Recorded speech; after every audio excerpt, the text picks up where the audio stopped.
شود وقتی پیری پدر و مادری او خوار شود.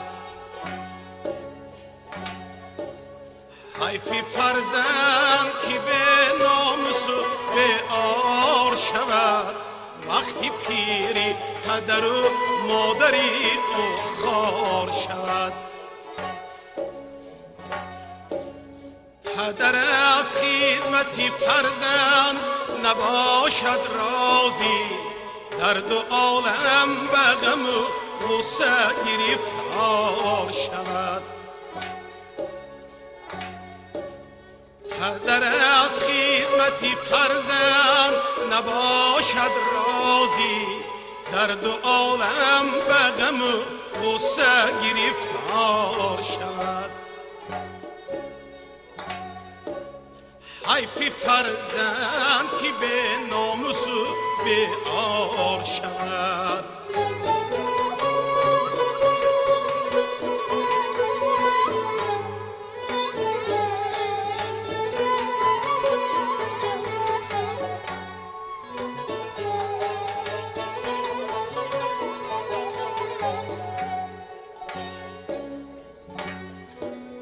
هر کسی دانه نپاشید در این دیر فنا،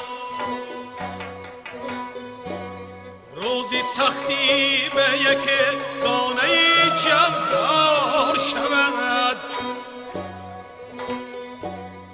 پدر و مادر اگر راضی شوند از فرزند، دان شفاعت خواهی آن حضرتی مختار شود. پدر و مادر اگر راضی شوند از فرزند، دان شفاعت خواهی آن حضرتی مختار شود. حیفی فرزند که به ناموس و به عار شود.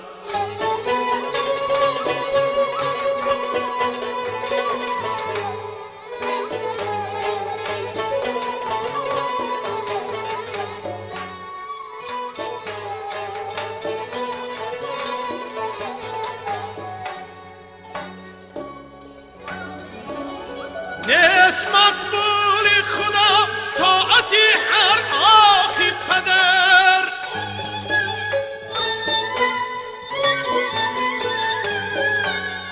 جای او روزی جزا دوزخی پرنار شود. ای کریمی تو برو خدمتی آنان بینما، ای کریمی تو برو خدمتی آنان بینما، تا که از فیضی دعا نقلی تو قربان شود. تا که از فیضی دعا نقلی تو